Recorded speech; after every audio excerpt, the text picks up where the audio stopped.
이 부처님 법을 이어서 가슴으로 쫓아 아란으로 쫓아서 오늘은 30대 이제 승찬 선사에게 이제 이르는 그 인연을 깨달은 공부한 인연을 들어서 말할까 합니다. 승찬 선사는 이제 불조 그 깨달은 그 법을 이은 30대 대선지식이었는데 그 출생이 알려지지 않았다. 어디서 어느 땅에서 났는 거 어떤 부모 그것도 다 모른다. 그래서 누구인지 성도 이름도 알 수가 없었다. 다만 출가 이후 삶이 전에 내려오는데 출가 이후 이제 수도로 해가지고 내려오는 그 2년만 전에 내려오는데 출가하기 전 일은 전혀 모른다 그 말이에요. 속인으로서 40세쯤에 처음 40세가 되는 해쯤에 처음 해가 선사를 칭견하게 되었다. 해가 도인을 칭견하게 되었다. 당시 선사는 그 문둥병이라는 아주 모슬병으로 오랜 세월 고생을 하고 있었는데 유명한 그 선사가 산중에 있다는 소문을 듣고 아주 수백 리를 걸어가 제우비장한 각오로 무턱대고 해가 선사께서 주석하고 계시는 강복사 절을 찾아갔습니다. 해가 선사가 주석하는 그 강복사 절을 찾아갔다 그 말이. 나이 40세 돼가지고 선사님을 칭견하여 정중히 예산배를 올리고는 물었습니다. 제가 몸에 풍병을 알고 있으니 청컨 때는 청하건 때는 스님께서 선사님께서는 저를 위하여 저를 참회하게 하여 주옵소서. 그러거든요. 이에 해가 선사께서 말씀하셨습니다. 죄를 가져오너라 그랬습니다. 죄를 가져오너라 하니 그대에게 참회하게 하여 주리라. 죄를 가오면 그대에게 참회하게 하여 주리라 하거든. 죄를 찾아보아도 마침내 찾을 수가 없습니다. 이렇게 답을 하거든요. 죄를 찾아보아도 마침내 찾을 수가 없습니다. 처사가 이같이 말하니 선사께서 말씀하시기를 그대에게 죄를 참회하여 주는 것을 마쳤느니라. 그대에게 죄를 참회하여 주는 것을 마쳤느니라 하거든. 마땅히 불법성을 의지하여 부처님 법을 닦아 행하는 그 불법성을 의지하여 살아라. 부처님 법을 의지해서 살아라 하시니 처사가 여쭈었습니다. 저는 지금 선사님을 배웠고 이미 스님네를 알았습니다. 성의 자체를 알았습니다만 무엇을 불가 부처님과 부처님은 진리의 법이라 하는지 알지 못합니다. 그랬습니다. 마음이 부처이며 마음이 법이니라 그랬습니다. 마음이 부처이며 마음이 부처님의 진리의 법이니라. 부처님과 진리의 법은 둘이 아니며 하나이다 그 말이에요.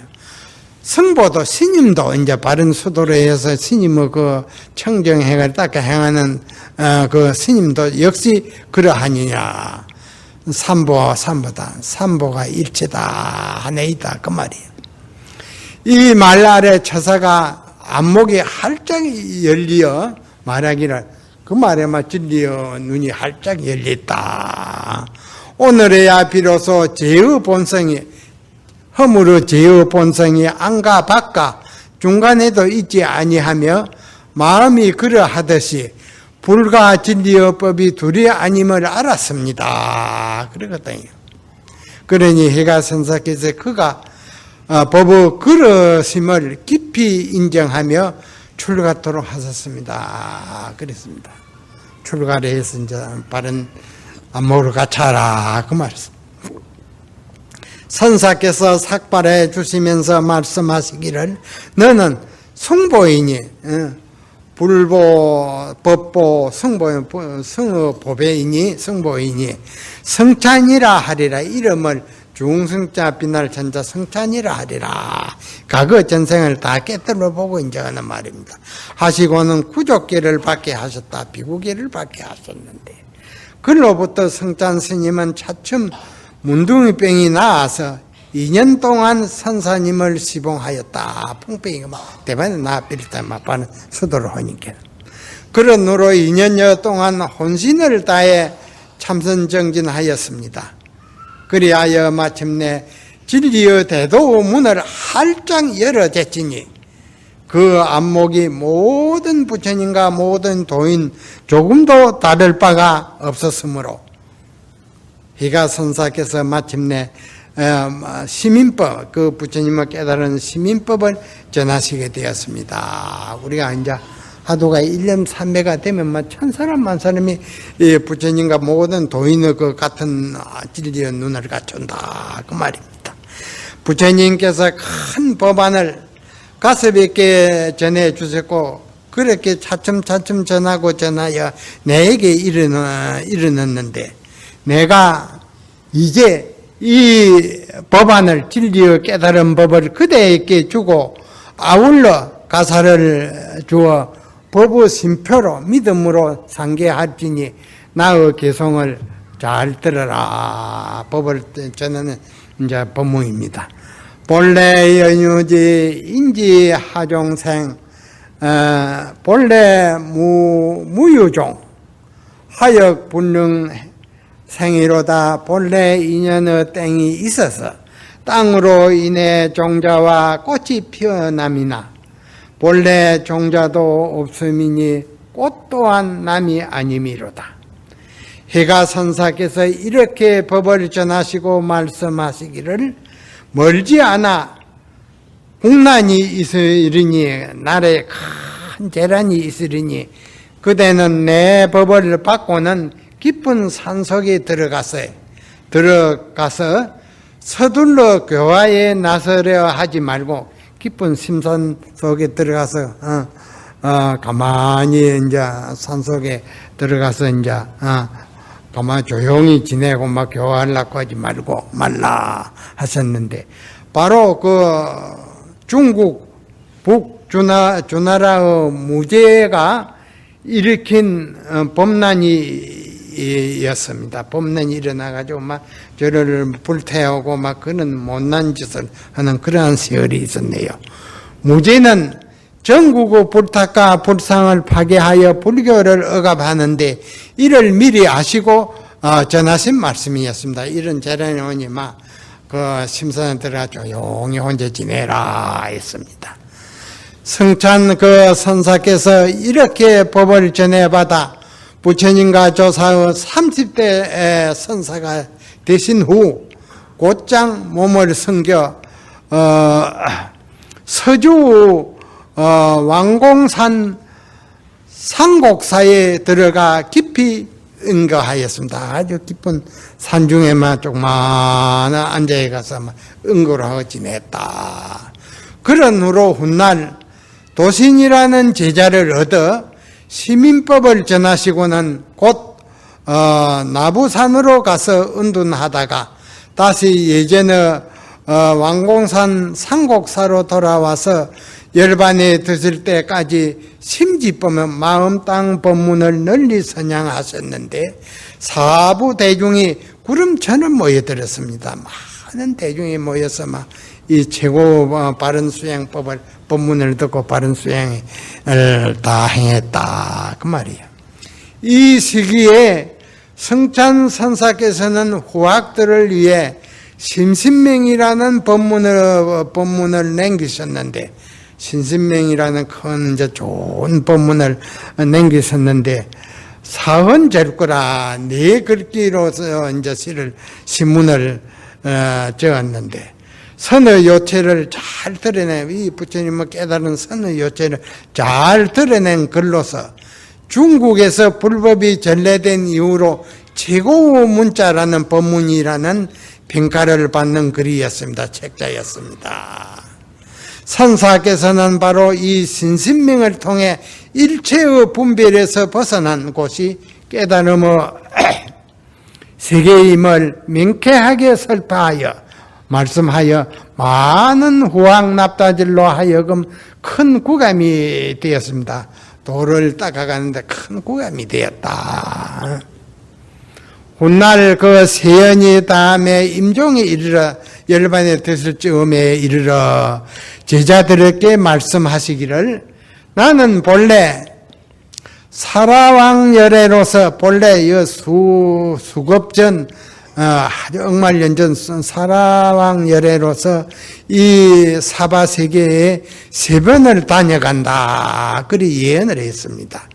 사라왕은 몇 급전 사라왕열애고 이제 이 사바세계에 이제 3번을 이 몸을 나타나서 이제 수양하다가 이제 간다. 그래 했습니다.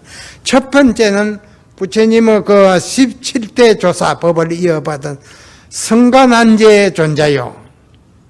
부처님 17번째 법을 이은 성간한제 존자요. 두 번째는 지금 나이며 지금 내라 그 말이야. 세 번째는 조주선사의 몸으로서 조주선사는 뭐 그 이제 아주 몇백 년 후를 지금 예언한 겁니다. 출애날 것이다라고 하셨습니다. 그리고는 다시금 법문을 설하시던 큰 나무 밑에서 대중을 모아놓고 말씀하셨습니다. 여기 있는 것은 유일무이한 진실일 뿐 제2도 없고 제3도 없느니라. 여기 있는 것은 오직 하나요 둘도 아닌 진실일 뿐 제2도 없고 제3도 없느니라. 따라서 깨달음의 경지는 거기에 성겨져 있고 유일한 여기에 성겨져 있고 또한 어느 포인도 미치지 못하느니라.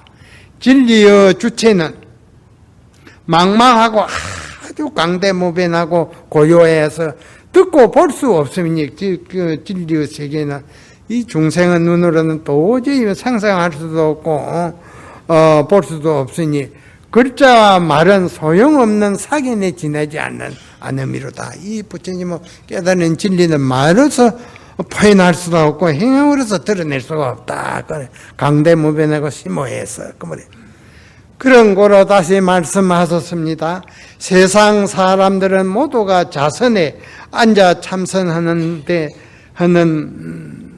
참선하는 그러한 자세로 든 채로 죽는 것을 우러러보고 훌륭하다고 말하면 앉아서 자선하는 자세로 이 몸대로 벗어버리니 그건 아주 훌륭하다고 막 그렇게 말하고 말하면 앉은 채 죽는 것을 기이하게 여길 것이나 기이하게 여길으나 나만은 생사를 자유자재로 한다. 그러므로 나는 서서 입증하리라.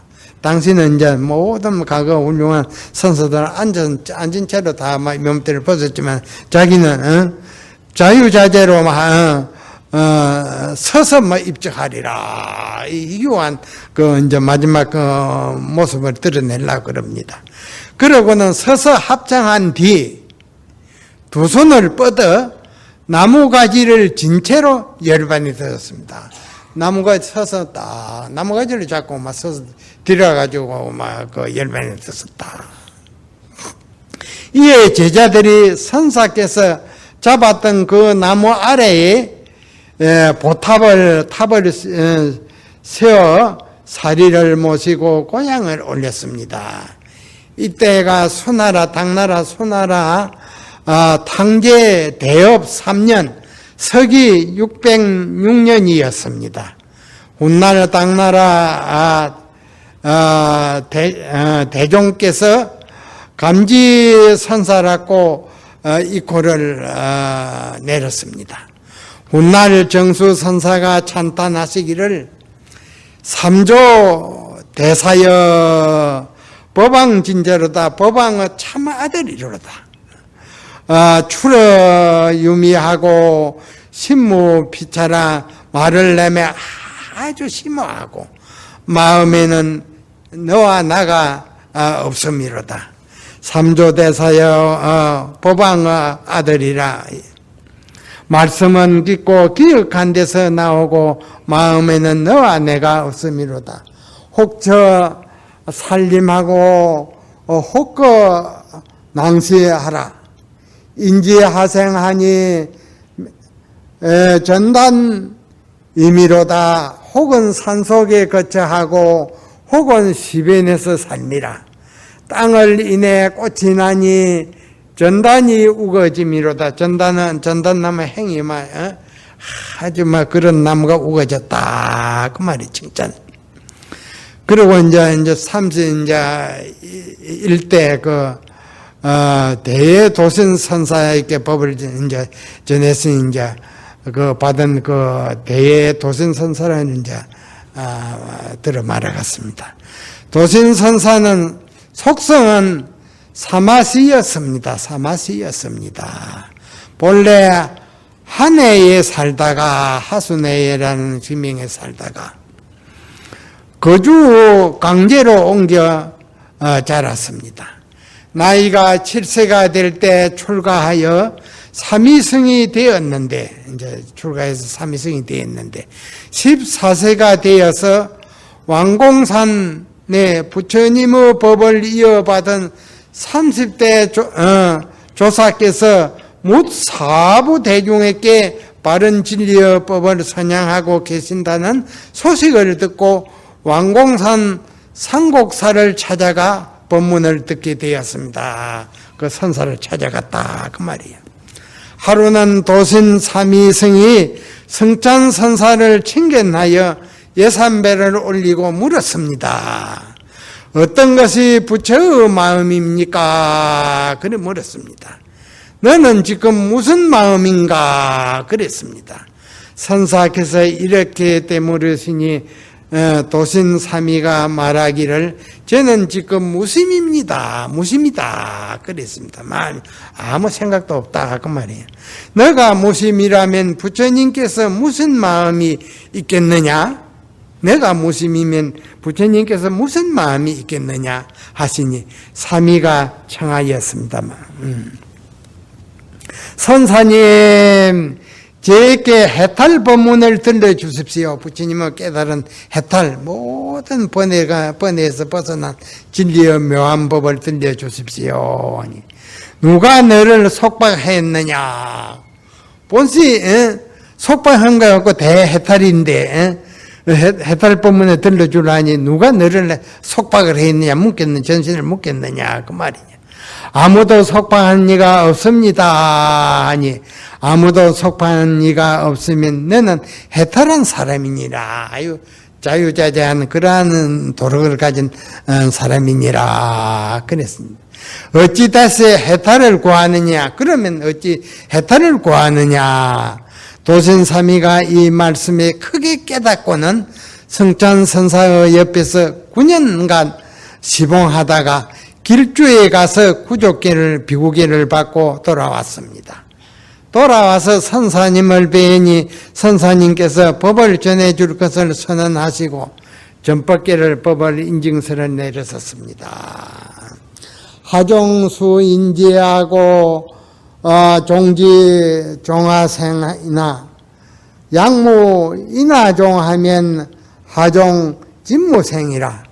꽃과 종자가 바로 땅을 인하고 땅을 만연하고 꽃과 종자 씨앗이 바로 땅을 만연하고 땅에서 꽃과 종자가 나옴이나 아무도 씨를 뿌리는 이가 없으면 꽃과 종자가 생길 수가 없습니다. 씨를 뿌려야 생긴데 씨를 안 뿌리면 안 생긴다 그 말이에요. 도신선사는 21세에 이렇게 부처님의 그 가사와 바루를 전해받아 31조 선사가 되었는데 일생토록 장자불화하셨습니다. 일생토록 이제 비우기를 받은 후로는 막 앉아서 항시 정진의 몰두에 이제 눈넘배가 없었습니다.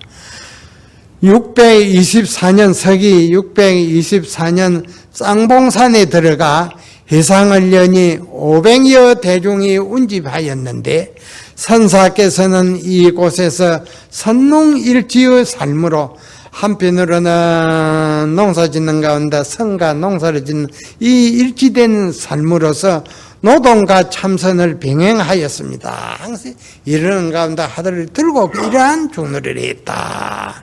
이를 계기로 하루는 일하지 아니하면 하루 먹지 아니한다. 이러한 아주 바른 그 중놀이 성행을 익게 했습니다.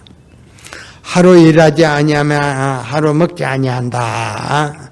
라는 선정후 청규가 바른 수양의 법규가 시작되는 계기가 되었습니다.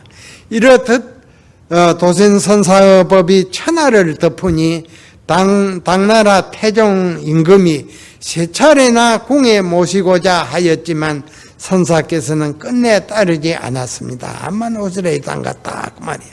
네 번째 청할 때에는 사신에게 따르지 않으면 목을 베어 오도록 명을 내렸지만 끝내 따르지 않고 산에서 머물렀으니 선사의 기계가 아니었으면 불가능한 일입니다. 도리가 아니었으면 이렇게 못한다 그 말이에요.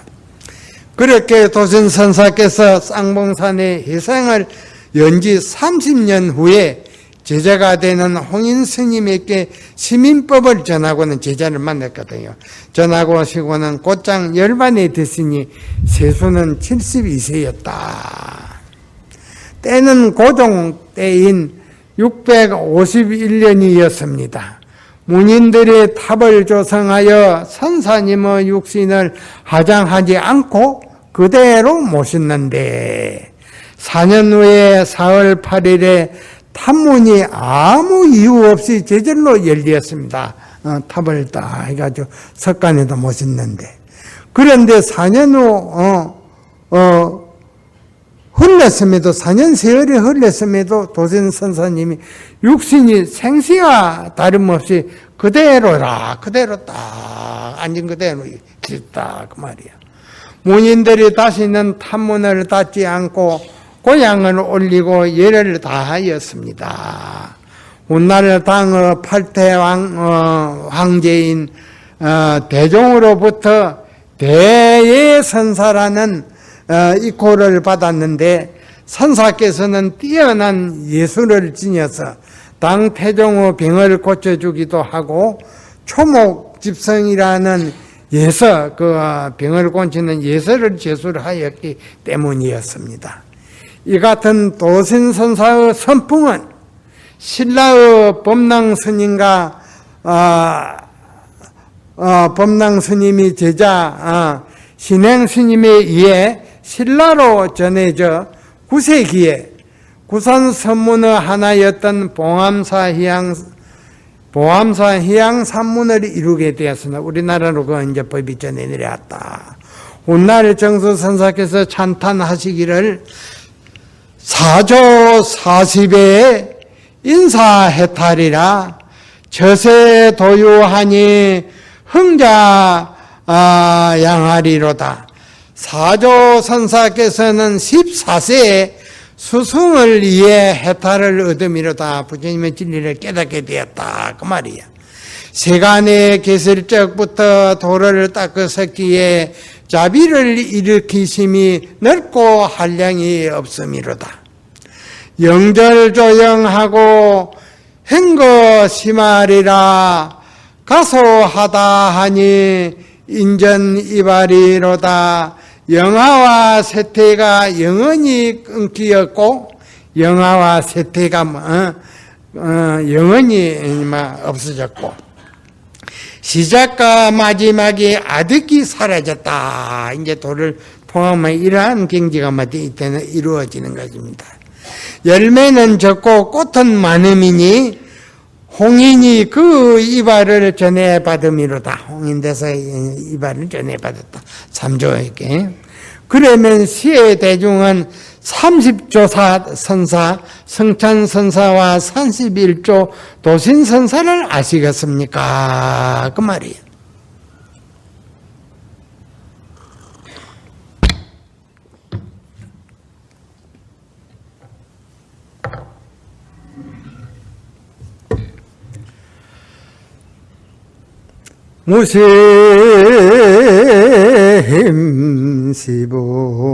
무심시보리라 무생무렴은 대적삼매라 무한강명이 항상 발언하여 적조볼지로다 나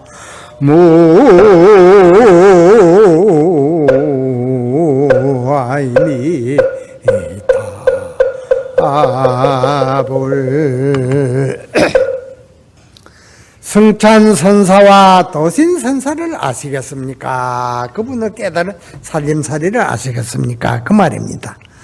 무심히 시불이라 무심히 이 부처님이라 무심을 깨달으면 그대로 부처다 그 말이에요. 무생무렴은 남이 없고 생각이 없으면 대적삼매라 크게 고요한 그 삼매를 누린다 그 말이에요. 무한강명이 항상 발현하여 한없는 진리의 대강명이 항상 강명을 놓아서 적조볼지라 고요히 부처님 그 깨달은 그 땅을 빈지미로다. 이제 우리가 견성을 해서 이제 깨달으면 항시 이제 항상 그 무한 강명의 그 진리의 강명이 다 현전해 가지고 고요히 그 부처님의 깨달은 땅을 항시 비치는 이러한 경지를 수용하는 법입니다. 그러니 우리 모든 대중 하도 일념삼매가 되면 막 이러한 고요한 불지를 막 적조하게 비치는 그것이 이제 모든 부처님의 살림살이요 모든 도인의 살림살입니다. 이러한 경지에 딱 우리가 수용하면 막 눈 깜짝할 사이에 막 수백 년이 흘러가는 법입니다. 그러니 이런 좋은 수양법을 금상에 다 해 마치도록 우리가 열심히 참선에 몰두하입시다.